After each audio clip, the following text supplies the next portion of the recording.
নমস্কাৰ আপোনালোকৰ মাজত আৰু এটা গুৰুত্বপূৰ্ণ ভিডিঅ' নিলোঁ ভিডিঅ'টো আপোনালোকে স্কিপ নকৰি ভিডিঅ'টো সম্পূৰ্ণৰূপে চাই থাকিব। ইয়াত চাব পাৰে মহিলা ছুপাৰভাইজাৰৰ ৰিক্ৰুটমেণ্ট 2026 মহিলা ছুপাৰভাইজাৰৰ ফালৰ পৰা কি আছিল ভেকেঞ্চি মুকলি কৰি দিলে। ইয়াত কোনে আবেদন কৰিব পাৰিব, শিক্ষাগত যিটো অৰ্হতা, বয়সৰ যিটো সময়সীমা, গোটেইখিনি এটা ভিডিঅ'তে সকলো তথ্য কৈ দিম। আপোনালোকে ভিডিঅ'টো স্কিপ নকৰি চাই থাকিব। ইয়াত চাব পাৰে মহিলা ছুপাৰভাইজাৰ ৰিক্ৰুটমেণ্ট 2026 নটিফিকেশ্যন আউট। তাৰপিছত ইয়াত চাব পাৰে মহিলা ছুপাৰভাইজাৰ ৰিক্ৰুটমেণ্ট 2026 নটিফিকেশ্যন আউট। ইয়াত চাব পাৰে অৰ্গেনাইজেশ্যন যিটো নেম হয় integrated child development service ICDH। ইয়াত যিটো পোষ্ট নেম হয় লেডি ছুপাৰভাইজাৰ হয়। টোটাল যিটো ভেকেঞ্চি ইয়াত মেনশ্যন কৰি দিয়া নাই। তাৰপিছত ইয়াত চাব পাৰে এপ্লাই যিটো মোড হয় অনলাইনৰ যোগেদি সেইটো আবেদন কৰিব লাগিব। হু কেন এপ্লাই কোনে ইয়াত আবেদন কৰিব পাৰিব, অনলি কি আছিল ফিমেলে ইয়াত আবেদন কৰিব পাৰিব। ইয়াত কি আছিল মেল ইয়াত আবেদন কৰিব নোৱাৰিব, অনলি ফিমেল। ইয়াতকে মহিলাসকলে ইয়াত আবেদন কৰিব পাৰিব। তাৰপিছত ইয়াত চাব পাৰে মহিলা ছুপাৰভাইজাৰ যিটো ৰিক্ৰুটমেণ্ট 2026 যিটো চেলাৰী হয় ইয়াত মেনশ্যন কৰি দিয়া নাই। এজ লিমিটটো ইয়াত চাব পাৰে। এজ লিমিটটো যিটো মিনিমাম যিটো এজ 18 হ'ব লাগিব আৰু মেক্সিমাম যিটো এজ 45 ইয়াৰ্ছ।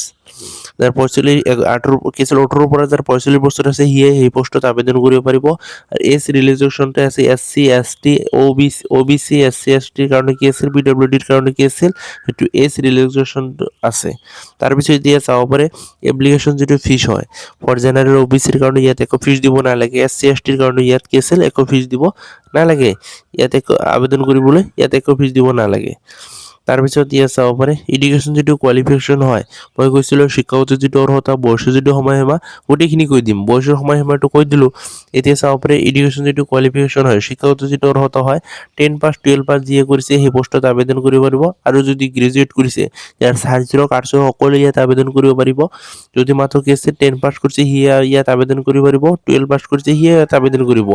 যিয়ে গ্ৰেজুৱেট কমপ্লিট কৰিছে ইয়াত আবেদন কৰিব পাৰিব। শিক্ষাগতৰ ভিত্তি হিচাপত পষ্টবিলাক দিয়া হ'ব। তাৰপিছত ইয়াত চিলেকশ্যন যিটো প্ৰচেছ হয় ইয়াত চাব পাৰে চিলেকশ্যন যিটো প্ৰচেছ হয় ইয়াত কোনো ধৰণৰ কি আছিল এক্সাম নহয়। ইয়াত কোনো ধৰণৰ এক্সাম নহ'ব। ইয়াত কি আছিল মেৰিট লিষ্ট দিব। তাৰপিছত ডকুমেণ্ট ভেৰিফিকেশ্যন হ'ব।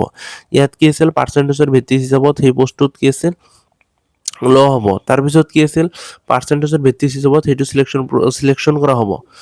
ইয়াত কোনো ধৰণৰ এক্সাম নহ'ব। ইয়াত কি আছে ইণ্টাৰভিউ হ'ব। তাৰপিছত কি আছে ডকুমেণ্ট ভেৰিফিকেশ্যন হ'ব। তাৰপিছত মেৰিট লিষ্ট দিব, ফাইনেল মেৰিট লিষ্ট। তাৰপিছত ইয়াত চাব পাৰে ইম্পৰ্টেণ্ট ডকুমেণ্টছ ফৰ কেণ্ডিডেট। ইয়াত ইম্পৰ্টেণ্ট ডকুমেণ্টবিলাক ইয়াত মেনশ্যন কৰি দি আছে। Aadhaar card of the candidate, Aadhaar card লাগিব। 10 ক্লাছ কি চাৰ্টিফিকেট বা মাৰ্কশ্বিটটো সেইটো লাগিব। ৰেজিষ্টাৰ্ড মোবাইল নম্বৰ লাগিব, ইমেইল ID লাগিব, পাছপৰ্ট চাইজ ফটো লাগিব, ছিগনেচাৰ লাগিব। তাৰপিছত কাষ্ট চাৰ্টিফিকেট লাগিব। যদি আছে তেনেহ'লে দিব কাষ্ট চাৰ্টিফিকেট, যদি নাই তেনেহ'লে নিদিব। তাৰপিছত ইয়াত চাব পাৰে how to apply online for মহিলা ছুপাৰভাইজাৰ ৰিক্ৰুটমেণ্ট 2026 কেনেদৰে আবেদন কৰিব লাগিব গোটেইখিনি প্ৰচেছটো ইয়াত দি আছে।